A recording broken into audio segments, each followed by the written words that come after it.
जब ये रामकृष्ण को नहीं मानेगा तो फिर हमारी झूठी कथा कौन सुनेगा?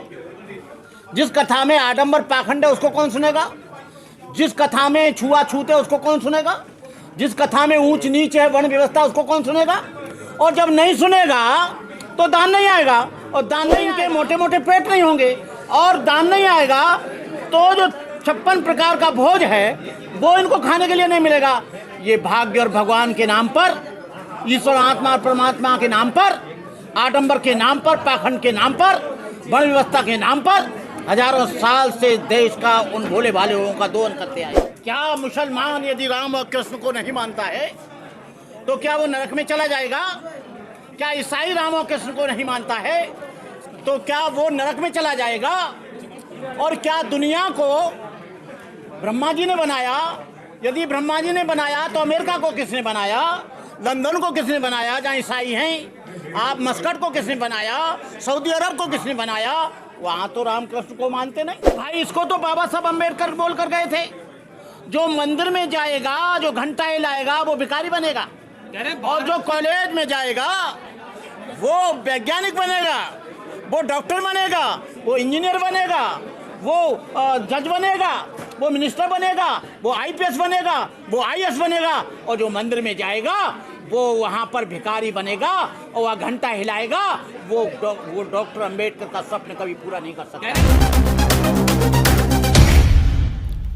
देश की सच्चाई सच छुपने नहीं देंगे। भाई देवकी नंदन जी को स्वर्ग और नरक का सर्टिफिकेट दिया किसने? अरे यदि हम 22 प्रतिज्ञाएं मानते हैं तो जिसको हम छोड़ रहे हैं वो जाने। इसमें देवकी नंदन जी को कोई अधिकार नहीं है। देवकी नंदन जी 22 प्रतिज्ञाओं से इतने जो है भयभीत नहीं है। वो भयभीत इससे हैं कि ये दलित, शोषित, पीड़ित, बैकवर्ड का आदमी, शेड्यूल कास्ट का आदमी जब ये रामकृष्ण को नहीं मानेगा तो फिर हमारी झूठी कथा कौन सुनेगा? जिस कथा में आडंबर पाखंड है उसको कौन सुनेगा? जिस कथा में छुआछूत है उसको कौन सुनेगा? जिस कथा में ऊंच नीच है, वर्ण व्यवस्था, उसको कौन सुनेगा? और जब नहीं सुनेगा तो दान नहीं आएगा, और दान नहीं आएगा तो इनके मोटे मोटे पेट नहीं होंगे, और दान नहीं आएगा तो जो 56 प्रकार का भोज है वो इनको खाने के लिए नहीं मिलेगा। ये भाग्य और भगवान के नाम पर, ईश्वर आत्मा और परमात्मा के नाम पर, आडंबर के नाम पर, पाखंड के नाम पर, वर्ण व्यवस्था के नाम पर हजारों साल से देश का उन भोले भाले लोगों का दोहन करते आए। ये उनके पास कोई सर्टिफिकेट नहीं है। क्या मुसलमान यदि राम और कृष्ण को नहीं मानता है तो क्या वो नरक में चला जाएगा? क्या ईसाई राम और कृष्ण को नहीं मानता है तो क्या वो नरक में चला जाएगा? और क्या दुनिया को ब्रह्मा जी ने बनाया? यदि ब्रह्मा जी ने बनाया तो अमेरिका को किसने बनाया? लंदन को किसने बनाया जहाँ ईसाई हैं? आप मस्कट को किसने बनाया? सऊदी अरब को किसने बनाया?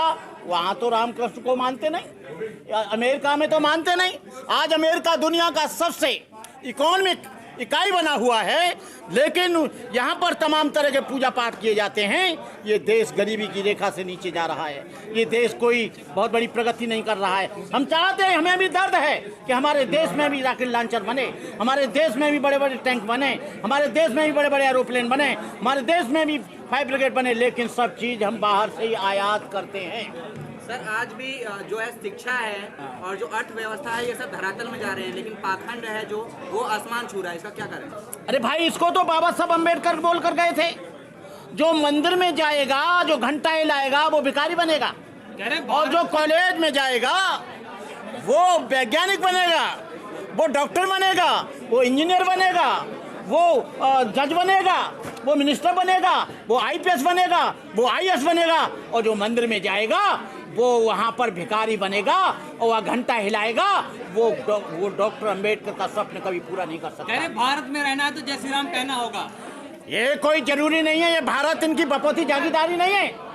ये भारत मुसलमानों का है, ईसाइयों का है, बौद्धों का है, सिखों का है, जैनों का है, पारसियों का है। और जब ये भारत स्वतंत्र हुआ तो स्वतंत्रता की लड़ाई में मुसलमान भी आगे आए थे, ईसाई भी आगे आए थे, सिख भी आगे आए थे। ये कोई जरूरी नहीं है। अरे लिंचिंग हो रही है। अरे सिख नहीं मानता है राम और कृष्ण को वो केवल गुरु नानक को मानता है, तो क्या जबरदस्ती उससे कहेंगे कि जो रामकृष्ण को मान? ये भारत धर्मनिरपेक्ष देश है। संविधान इस बात के लिए पूरा आपको गारंटी देता है कि आप लोग वैसे नहीं, इस तरह से जो संविधान कहता है। लेकिन सर वो तो हिंदू राष्ट्र बना रहे हैं ना भाजपा वाले, हिंदू राष्ट्र बन रहा है सर अदालत आप कह रही है बाकायदा कि मुसलमान को इंसाफ नहीं। देखो, जब ये हिंदू राष्ट्र बनेगा, संविधान को बदला जाएगा, उसके बाद में क्या होगा हम नहीं कह सकते।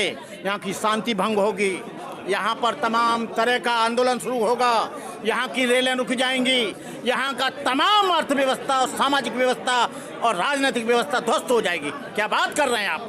ये कोई नेपाल नहीं है। जो नेपाल था हिंदू राष्ट्र, वो तो धर्मनिरपेक्ष हो गया, एक छोटा सा कंट्री जिसकी आबादी 2-3 करोड़ है, और ये 150 करोड़ वाले देश को, जिसमें 25 करोड़ 30 करोड़ मुसलमान रहते हैं, 1 करोड़ से ज़्यादा यहाँ पर ईसाई रहते हैं, और 25 करोड़ से ज़्यादा यहाँ अम्बेडकरवादी रहते हैं, बैकवर्ड रहते हैं। अरे तुम कैसे बना दोगे?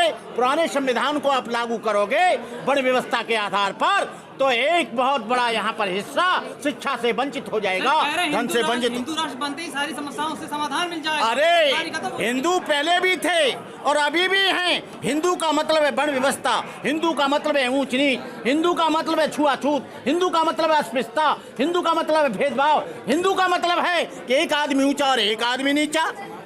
वहाँ पर कोई समानता है ही नहीं।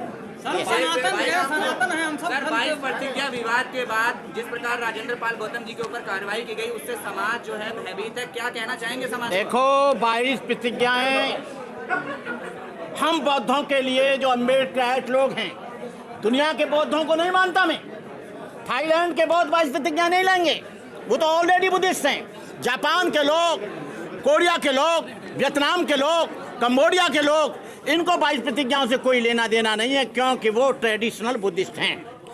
ये 22 प्रतिज्ञाएं केवल उनको है जो हिंदू धर्म में और हिंदू धर्म छोड़ रहे हैं, ये उनके लिए 22 प्रतिज्ञाएं। और 22 प्रतिज्ञाओं को मुझे ऐसा लग रहा है कहीं राजनीतिकरण न हो जाए। 22 प्रतिज्ञाओं का मुझे ऐसा लग रहा है कि लोग राजनीतिक रोटी न सेकने लगें। 22 प्रतिज्ञा का मुझे ऐसा लग रहा है कि बहुत से मैंने अपनी ज़िंदगी में आंदोलन देखे हैं, एक आंदोलन नहीं, 40 वर्ष में मैंने हज़ारों आंदोलन देखे हैं। तूफान की आए, आंधी की तरह आए, तूफान की तरह चले गए, ज्वार भाटा आया, फिर बैठ गया। मैं ये आंदोलनों को बहुत नज़दीक से जानता हूँ, इन आंदोलनों को अभी देखता हूँ, अभी इंतजार करते हैं। होता क्या है कि ये लोग राजनीति करते हैं, लेकिन जिस धर्म का प्रचारक होता है उसको अलग कर देते हैं। कुछ चंद लोग उनके चमचे आते हैं और बैठ जाते हैं कुर्सी पर, देते हैं स्टेटमेंट। और जो लोग भीमयान की बात करते हैं, बौद्ध धर्म में 2 ही सेक्ट हैं, एक हीनयान और एक महायान। उसके बाद बाबा साहब ने कहा बुद्धयान। बाबा साहब डॉक्टर अम्बेडकर ने कोई भीमयान नहीं चलाया, बाबा साहब भीमयान की शरण नहीं गए, बाबा साहब ने भीमयान की शरण नहीं गए।